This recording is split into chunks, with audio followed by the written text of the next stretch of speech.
Hey everyone, Zach Moore here, and I wanted to do another video for you really quickly. Actually, it won't be so quick probably, because I'm extremely excited today for a new thing that I'm adding to my studio. Um, and it's going to help this microphone so much. And that is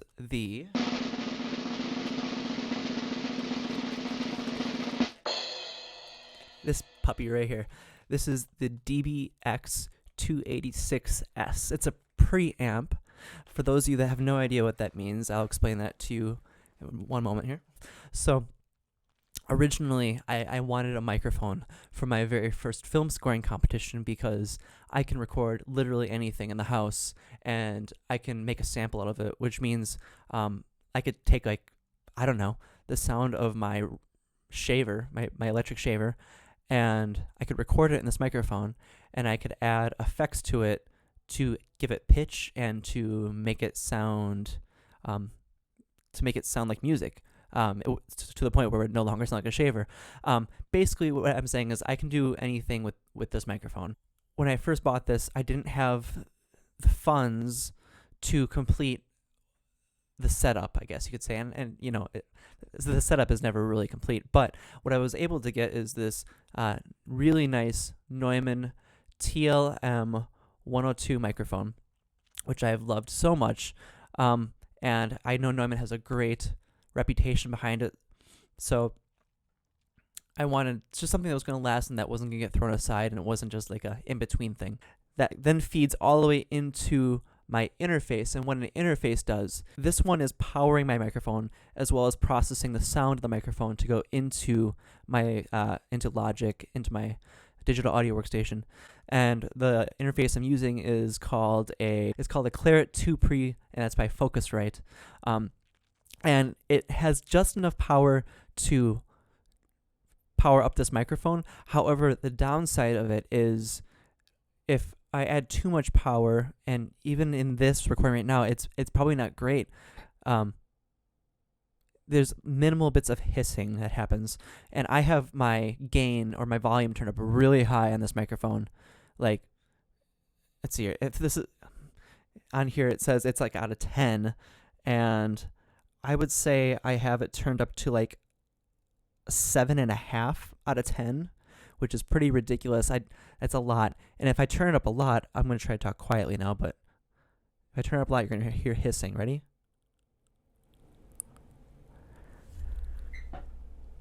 You can hear everything that's happening, and it's a really bad recording. You probably heard my chair squeak a little bit earlier. The thing is, when I recorded this microphone, and I'm in an apartment complex, I can hear everything that's happening. I can hear the TV behind me being played very subtly in recordings. I can hear sirens, everything. I'm going to turn this down now. I love this microphone, and I've been told that this microphone, because I don't have a preamp, isn't reaching its full potential. And you'll see that I'm not even using my pop filter right now. Typically I'm supposed to use this in front of me, but if I'm not right up on my microphone like this right now, I feel like there's not enough power going through my microphone to pick up my voice. And as you saw, I don't want to crank it up any higher because I get really bad hissing. So here we are. I finally did it. I finally got a preamp, and I'm so excited. It just arrived in the mail today, and I can't wait to open it up. On top of that, I also got this really nice audio rack right here. I mean, it's not like amazing professional quality, but for someone that is building their home studio like me, I like it a lot. I like that it rests right underneath my monitor too, so it's not like I won't expose any cords. I like that my interface can also rest below here, and I believe, crossing my fingers, that the preamp should be able to fit nicely right on top of my interface, and that this will be right underneath here as well. And then I have this nice clean space above here as well, which is a huge, I feel, upgrade since what I have had before. So this thing was purchased from Audio Racks. It was that's spelled AUDIORAX, and it costed me $69, which isn't bad. That doesn't include shipping or anything like that. And I think it looks pretty great. It was super easy to put together. All you need is a screwdriver. I'm going to get this box opened up, and then I'm going to go through some reasons as to why I chose this one. And I don't know what I'm expecting. Next time you hear me, I will hopefully, I don't know, maybe there'll be a difference. I'm sure there'll be a difference of some type. I'm not sure how noticeable it'll be to the untrained ear. My ear is definitely not the most trained, but I hope it's good and exciting. So I will see you in a moment. One eternity later. Hello. This is so much better. Oh my gosh, this is amazing. I mean, for me, it's amazing. I mean, look, I can be all the way back here now, and I don't have to be right up on the microphone like I was before. I mean, just to hear a little bit of the difference, I can bypass all of the aspects that come along with the DBX here. But this is what I sounded like before, by the way. Hello. 1, 2. 1, 2. See, I have to be right up on the microphone just to get anything. And now I can use my pop filter. And let me put everything back on for you. So much better. This is incredible. I mean, this is just a huge difference. I don't have to talk as loudly. It's so much quieter, I feel like, the recording.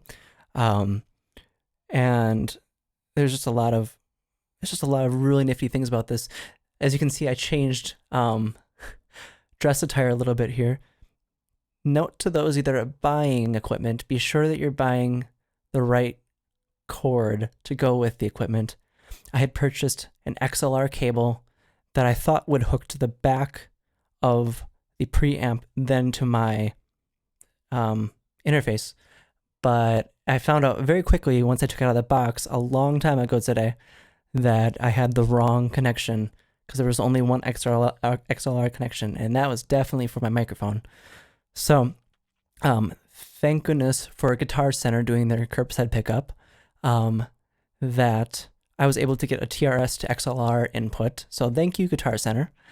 I should also mention that I ordered my equipment just through Sweetwater, an online store. Everyone knows about them, but they're great. And I've never ordered from them before. Everything was ordered in a great package, and it was nice and snug, and with some great padding to keep everything safe. And I almost missed this cool little detail. Not that there should be any reason why you should order a bunch of stuff, but my fiance found that they sent a little bag of candy too. So thank you, Sweetwater. That was very kind of you to send me a little bag of candy. I've since eaten a lot of candy, so they sent more than 2 pieces of candy in here. I promise you that. Anyways, thank you, Guitar Center and Sweetwater. Boy, I love this so much. So just want to talk a little bit about this preamp. I'm no professional, but just kind of take you through what I loved about this. I already talked about how I really wanted to get the full value of this Neumann microphone and to get a great sound from it. And I knew that the preamp was the last thing, but I have some things I'm using here to even enhance it further through this preamp. And I absolutely love it. It has some pre-processing effects, I guess you could say. So you can't really see it over here. Unfortunately, I can't block the sun because it's in a specific window that is too high up, and I don't have any curtains in it, but we'll do our best here. Oh my gosh, I don't even have to be on the microphone. I can be right here and you can still hear me. I mean, it sounds a lot better if I'm right here, but okay, I'm sorry, I'm freaking out. Okay, anyways, so along here we have a bunch of knobs. You can kind of see that. It's really washed out in this recording, so I'm really sorry. But we have the basic mic preamp, which comes with 48 volt phantom power, and depending on what kind of microphone you're using, you should use that or not. For my specific microphone, I need the phantom power, so that is on. Has 48 volts. Has a nice little light up thing down here. You can't really see it very well. You actually can see it blinking a little bit. That's to show if you're clipping or not. And then you have an 80 hertz high pass, which I'm actually gonna turn that on because it rolls out a lot of the bottom frequencies that the voice tends to not have. From my understanding, at least. Correct me if I'm wrong. I'm sorry. Moving on, it has a compressor and drive located within the compressor. So you can affect those things. A de-esser, which I've been researching more, and the de-esser basically is It helps a little bit with plosives. Plosives would be like if a, and you hear the puff of air in there. This pop filter really helps with that. But also the de-esser toys with the frequencies a little bit for the S's. So I have it turned up just enough. I think my frequency is at 4 and my de-esser is a little under 3, just to make it hopefully a little bit more natural sounding. I'm no professional at this. I just learned about it a little bit, and for the most part it said play around with it until it sounds natural and you like it. So I played around with it and I like it for now. Anyways, moving on. I have enhancers is what it's called, and I can mess with the low frequencies and the high frequency, and that's pretty great too. If I mess with the low frequency, it starts to sound a little radio announcery, so I'll make it really dramatic. But if I just keep going, you can hear the bottom end really come out, and I feel like I'm a DJ on some broadcast radio for talk radio at 6 a.m. So I'm gonna turn that down. I haven't decided yet what I like more. If I had it off completely before, because I thought that was more natural to my voice, but I wonder if it just a little bit would warm it up even further to give it a nicer sound. I also have, moving on from the low filter, low frequencies, we have like a high pass filter thing, and that allows me to mess with the high frequencies for a bit more detail. I found that I liked mine set right at 2. It was just enough to give it a little bit more definition, but not to be too noticeable, I felt. If I turn it all the way down, it's not a big difference. It's all the way down right now. You can't see. If I turn it all the way up, you'll start hearing, especially past 2, you'll hear it. If I just keep talking, it gets more nasally. But I liked it right around 2. I thought that was a really nice sound. And then moving on, we have the expander/gate, which I loved this part. This is why I wanted this. Like I said, I live in an apartment. It can be randomly noisy. Right now, my fiance is playing video games, so occasionally she'll be shouting at her team or things like that, and she's wearing noise-canceling headphones, so she, when you're wearing noise-canceling headphones, you talk louder than what you think. I can hear myself right now, so I'm not shouting. But I love this because it'll only pick up the things that I want it to pick up. And it has a threshold light right here. So when the light is red, it doesn't let anything through. As in the gate is closed, no sound can pass through the microphone. When it is lit up green, that means the gate is open and that sound is going through naturally. Right now, I'm not sure I like how I have it set. I think it's a little clippy, boxy. It doesn't sound too natural. I might turn this down a little bit. 1, 2, I think.